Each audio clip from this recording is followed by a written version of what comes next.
Assalamualaikum warahmatullahi wabarakatuh.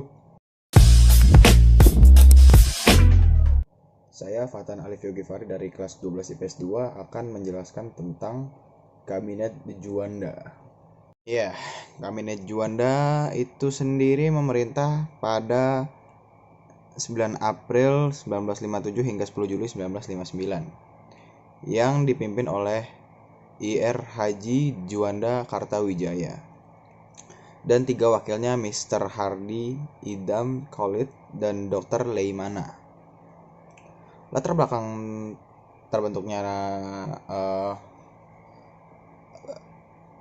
Kabinet di Juanda itu adalah pada 28 Oktober 1956, Presiden Soekarno berencana untuk membubarkan partai politik lantaran antar tahun 1955 sampai 1957 Indonesia tengah berada dalam kondisi polarisasi. Polarisasi dilakukan oleh pembagian politik Jawa, luar Jawa. Terbentuknya demokrasi terpimpin membuat militer gusar. Alhasil pada Desember 1956, militer di beberapa daerah mengambil alih kekuasaan sipil.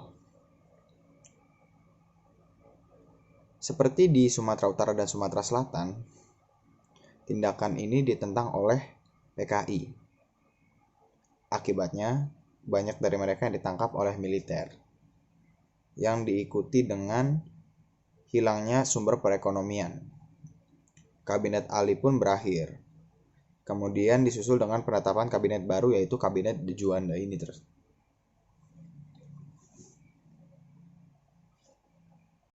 Dan juga program kerja dari Kabinet Juanda itu sendiri disebut dengan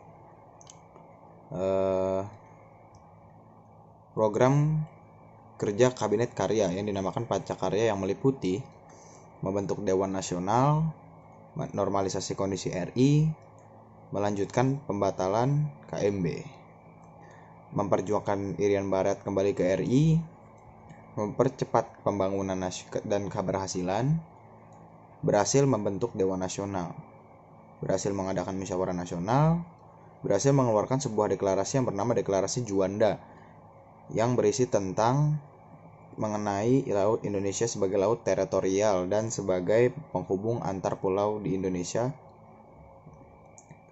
Kendala yang dihadapi oleh Kabinet Juanda kebanyakan disebabkan oleh masalah pendanaan, ya, di mana pos-pos pengeluaran terbesar ada pada biaya penumpasan pemberontakan PPRI semesta, pendapatan berkurang karena barter dan penyelundupan, defisit negara yang besar. Dan yang terakhir adalah akhir dari Kabinet Juanda itu sendiri,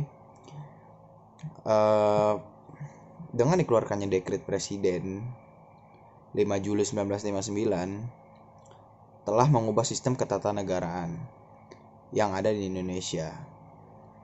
Dengan adanya dekret tersebut, maka bangsa Indonesia kembali ke UUD 1945.